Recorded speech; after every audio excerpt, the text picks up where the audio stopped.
Hello friends, आप सभी लोगों को गुड मॉर्निंग। आज हम एक नए टॉपिक की ओर आगे बढ़ेंगे। हमने इसके पहले बताया था आप लोगों का कि पृथ्वी का निर्माण कैसे हुआ, विश्व का निर्माण कैसे हुआ, भारतीय महाद्वीप का निर्माण कैसे हुआ, हिमालय का निर्माण में अब हम आगे आते हैं कि ट्रांस हिमालय का निर्माण कैसे होता है। देखिए, हम जानते हैं, देखो ट्रांस हिमालय का निर्माण टेथिस सागर किसके, देखो सर, टेथिस महासागरीय प्लेट और यूरेशियन प्लेट के आप अभिसारण गति के कारण, अर्थात हम कह सकते हैं, देखो सर, टेथिस सागर जो प्लेट था और यूरेशियन का जो प्लेट था, ये दोनों क्या हुआ, अभिसारण गति के कारण, यानी एक दूसरे के जो है ओर आ रही थी। ठीक, एक दूसरे की ओर जब टक्कर के पश्चात क्या हुआ, ट्रांस हिमालय का निर्माण हुआ। हम यहाँ पे देख सकते हैं कि देखो सर, टेथिस सागर क्या, देखो सर, टेथिस सागर और यूरेशियन प्लेट एक दूसरे की तरफ क्या होता है, अभिसरण गति हुआ। गति के क्रम में टेथिस सागर क्या हुआ, देखो सर, टेथिस जो प्लेट था ना, वो क्या हुआ, यूरेशियन प्लेट के नीचे नीचे क्या होता है, क्षेपण हो जाता है। नीचे क्या हुआ, क्षेपण हो गया।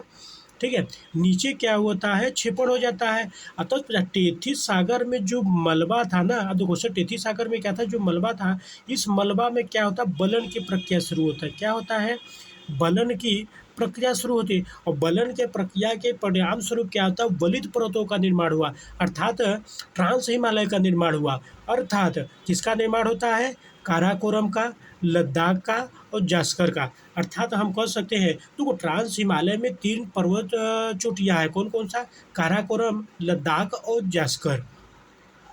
अर्थात हम देख सकते हैं कि काराकोरम हो गया, लद्दाख हो गया और ये जास्कर हो गया। ये तीनों के तीनों किसके हैं, ट्रांस हिमालय के भाग है, यानी कि ट्रांस हिमालय की ये पार्ट है।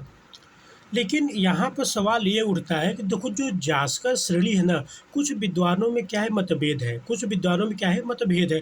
कुछ लोगों का यह मानना है कि देखो, ये ट्रांस हिमालय का भाग ही नहीं है, मतलब यह जो है ट्रांस हिमालय का भाग ही नहीं है। और कुछ विद्वानों का मानना है कि भैया ये ट्रांस हिमालय का भाग है। ऐसे देखो, कुछ विद्वानों का भाग है, कुछ विद्वानों का भाग यहाँ पे नहीं है। ठीक, ऐसे हम मानते हैं।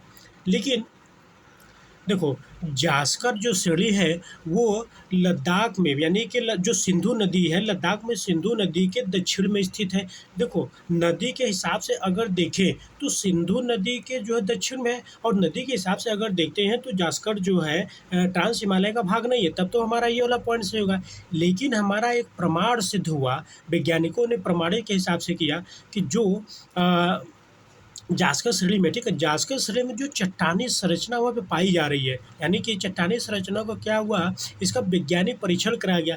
और वैज्ञानिक परीक्षण के आधार पर यह पाया गया कि जो जास्कर श्रेणी में जो चट्टान है, वही चट्टान जो है ट्रांस हिमालय का भी है, ट्रांस हिमालय का है। इस आधार पर हम यह कह सकते हैं कि जास्कर, देखो जास्कर क्या है, ट्रांस हिमालय का भाग है, न कि ट्रांस हिमालय का भाग नहीं है, ट्रांस हिमालय का ही भाग है। यानी जो जास्कर पर्वत श्रेणी है, ट्रांस हिमालय का ही भाग है।